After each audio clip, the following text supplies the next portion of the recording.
ಈ ಕಾರ್ಡ್ ಇದ್ರೆ ಪ್ರತಿ ತಿಂಗಳು ಸಿಗುತ್ತೆ ₹1,000,000. ನಿಮ್ಮತ್ರ ಇದೆಯಾ?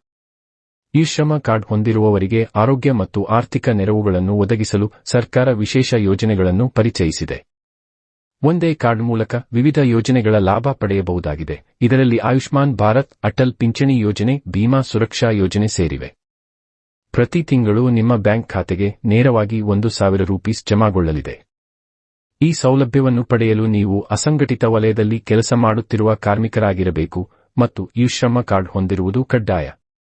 ಹೊಸ ಫಲಾನುಭವಿಗಳ ಪಟ್ಟಿಯನ್ನು 2024ರಲ್ಲಿಯೇ ಉದ್ಯೋಗ ಮತ್ತು ಕಾರ್ಮಿಕ ಸಂಪನ್ಮೂಲ ಸಚಿವಾಲಯ ಬಿಡುಗಡೆ ಮಾಡಿದೆ. ಇದರಡಿ ಸಾವಿರಾರು ಕಾರ್ಮಿಕರು ಈಗಾಗಲೇ ಲಾಭ ಪಡೆಯುತ್ತಿದ್ದಾರೆ. ಹೊಸ ಪಟ್ಟಿ ಲಭ್ಯವಾಗಿರುವುದರಿಂದ ನೋಂದಾಯಿತ ಅಭ್ಯರ್ಥಿಗಳು ತಾವು ಆಯ್ಕೆಯಾಗಿದ್ದಾರೆಯೇ ಎಂಬುದನ್ನು ಪರಿಶೀಲಿಸಿಕೊಳ್ಳಬಹುದು. ಅರ್ಜಿ ಸಲ್ಲಿಸುವುದು ತುಂಬಾ ಸರಳ. ಹತ್ತಿರದ ಸೇವಾ ಕೇಂದ್ರದಲ್ಲಿ ಅಥವಾ ಕಾರ್ಮಿಕ ಸಂಘಟನೆಗಳಲ್ಲಿ ಅರ್ಜಿ ನೀಡಬಹುದು.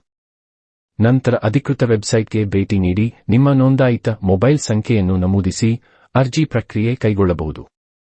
ಈ ಯೋಜನೆ ಮೂಲಕ ಆರೋಗ್ಯ ಸೌಲಭ್ಯಗಳಂತೂ ವಿಶೇಷ.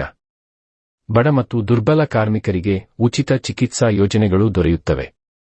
ಇವುಗಳ ಜತೆಗೆ ಪ್ರತಿ ತಿಂಗಳು ಸರ್ಕಾರದಿಂದ ಹಣ ಸಹಾಯ ದೊರೆಯುತ್ತಿದ್ದು ದೈನಂದಿನ ಖರ್ಚಿಗೆ ಒಂದು ಅಪ್ಪಟ ನೆರವಾಗಿದೆ.